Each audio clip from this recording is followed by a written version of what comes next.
In the late 90s, this mysterious newspaper clipping started making the rounds on the internet.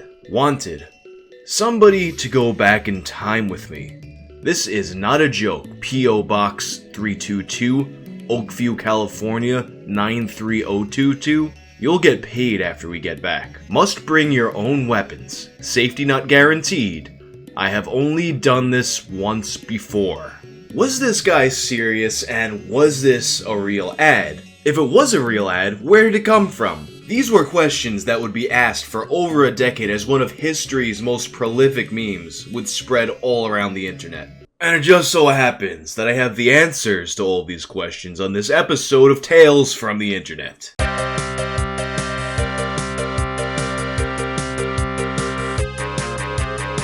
In my opinion, Safety Not Guaranteed is a really special meme slash YTMND fad. And there's a few reasons why I say that. The first being that, despite being a meme that peaked in the mid-2000s, it can be traced all the way back to 1997. This was a much simpler time before people were posting memes all day long to social media and people were just sharing funny images through emails. At the time this meme was just circulating as a newspaper clipping, the mullet man had not been attached to it yet. And even in that early form, it still got around a lot. I mean, it was really prolific. There's a chance that your grandma, who somehow figured out how to get AOL 3.0 working, shared that picture with somebody. Even before it was a YTMND fad, this clip had gotten so mainstream that it even wound up on the Jay Leno show.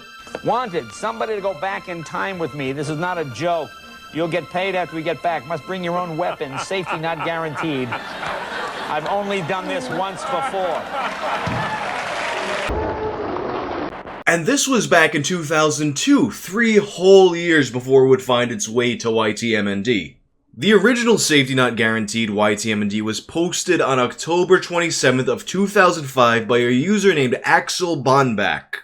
This first YTMND included the mullet man who had begun circulating with the newspaper clipping a few months prior. In this YTMND, Axel Bonbach had also introduced one of the key elements of the meme, Paul Engemann's song Pushing to the Limit, which you probably know from either Scarface or from Grand Theft Auto 3. And with that song, the whole thing really finally clicked, and to me that was a big part of the magic of YTMND. If you just find the right song to juxtapose with an image, something about it just works on a subconscious level. There's no doubt in my mind that if Axel Bonbach had picked a different song for that site, the meme would have never reached the heights that it did. But luckily he did, and Safety Not Guaranteed became one of the memes that really defined YTMND at its peak.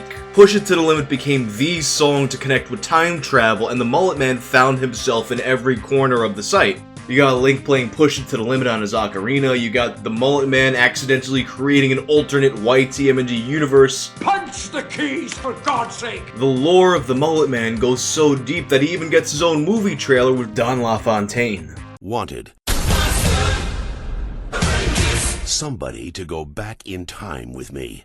But all I'm describing right now is a meme getting really popular. What really makes Safety Not Guaranteed special to me is the way that it blurred the line between fiction and reality. You see, as the meme grew in popularity, a lot more people became interested in finding out what the actual story behind the mullet man and the newspaper clipping was. And this curiosity really exploded in January of 2006 when a user named Scro posted a site featuring this picture that he claimed to have discovered in his attic. This photo displays what very clearly appears to be a guy in an old school Civil War photo who looks just like the mullet man. How could that even possibly be? Like, it could be photoshopped, a lot of people thought it was photoshopped, but I mean, it would have to be a really good Photoshop job considering he has him at a whole different angle. It's doable, it just seems like an awful lot of work that someone at even a really high skill level would have difficulty with. Unless he somehow found a picture of the same guy from another angle, but that raises a whole bunch of other questions. And sure, maybe it's just a case of some people looking alike, but it's so weird that a guy who's connected with time travel appears in an old-timey photo. So whether or not this really was secret time travel being exposed or, you know, just a weird coincidence, This was something that really got the YTMND community motivated to find the answer. And this led to a lot of people investigating the story behind the classified ad, spearheaded by a guy named Vex5.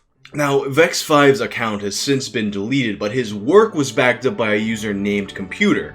And in Vex5's original post, he traces the P.O. box back to a post office in Oakview, California. He had to do a little bit of social engineering to get the information of the person who held the P.O. box, and he did this by saying that he worked for YTMND. Yeah, just in case you were wondering about how safe P.O. boxes are, that's the only thing standing between you and all your information getting leaked. Just tell the post office that you work for a meme website and they'll give information over no problem. And what they told him was that the P.O. box belonged to a company named Kenowa Books, and they gave him a phone number. Although he couldn't find any information online about Kenowa Books, he did find a phone book entry for the number. The phone book entry said that the number belonged to Deborah and Mark Weinecke. So of course, he called Deborah and Mark Weinecke.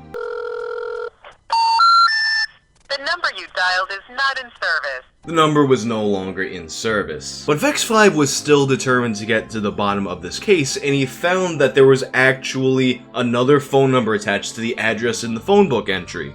Vex5 goes on to say, I called Deborah and introduced myself and asked her what she knows about time travel. The phone went silent for a few seconds and then announced, never call again.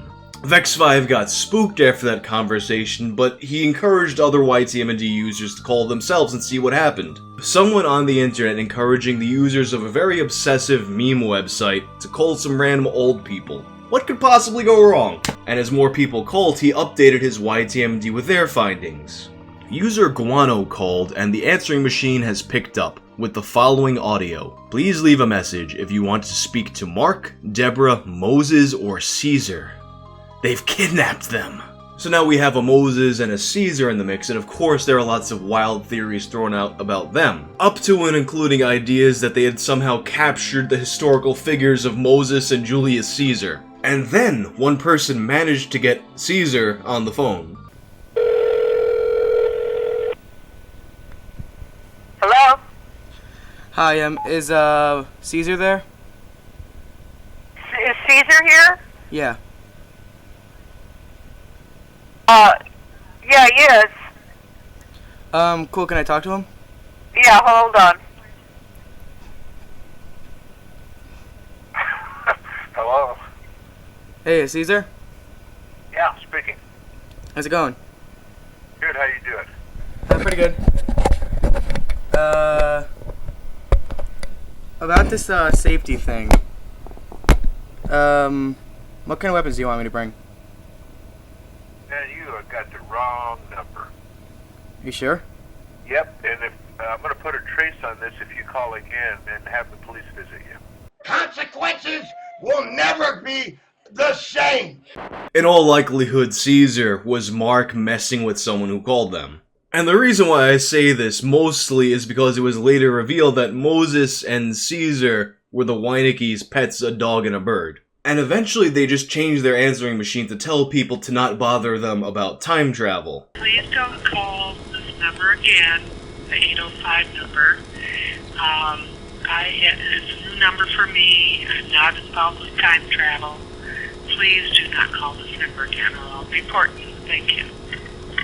For the love of God, please leave these people alone. And although the harassment of the Weinecke family would go on for years, it turned out that the whole thing was a red herring. These people had nothing to do with any of this, but thankfully, we would find out who actually did. The truth behind Safety Not Guaranteed was finally revealed in an article in 2010, nearly 13 years after it began. This article was written by John Silveira, who had written the original classified ad, and it was published in Backwoods Home magazine, where the clip had originally appeared. So this is what really happened. Where did it come from?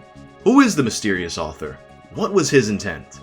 Actually, it first appeared on page 92 of the September/October 1997 issue of BHM, and I wrote it. Why'd I write it? What was my motive? In the early days of Backwoods Home magazine, the publisher, Dave Duffy, used fillers when the classified ad pages came up short. He'd ask me to come up with jokes or riddles. I often did.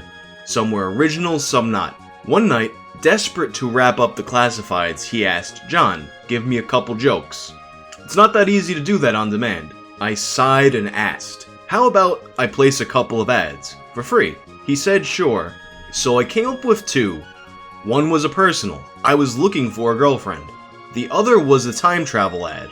If you can find that issue and look on pages 92 and 93, you'll see both of my ads and they both use the same P.O. box. A few astute readers caught it, but I didn't dream the ad up that night. It's actually the opening lines to an unfinished novel I started years ago. He's actually written a lot of books, I'll put some links in the description. I let Dave use it, expecting 3 or 4 responses from it and hoped for a few dozen from the personal. Instead, I've received more than 1,000 from the time travel ad and maybe 5 from the personal. 4 from women and 1 from a gay guy, I'm not kidding. And the responses to the time travel ad never end. And he's received all different kinds of responses about the time travel ad. He's got adventure seekers, martial artists offering their skills. He got letters from people who were desperate to fix mistakes they had made in the past. And for whatever reason, I guess because that's just how the internet is, he also got a lot of people who wanted to threaten him. And although I don't think he ever finished the Safety Not Guaranteed book, he did get a cameo appearance in the movie based on it. As far as I know, he also maintains the P.O. box to this very day. And that's the story behind Safety Not Guaranteed. No actual time traveler, just a guy with an unfinished book. And if time travel tickles your fancy, check out this old one I made about Donald Trump or Barron Trump as a time traveler based on some weird old book from the 1800s. I'm out of here.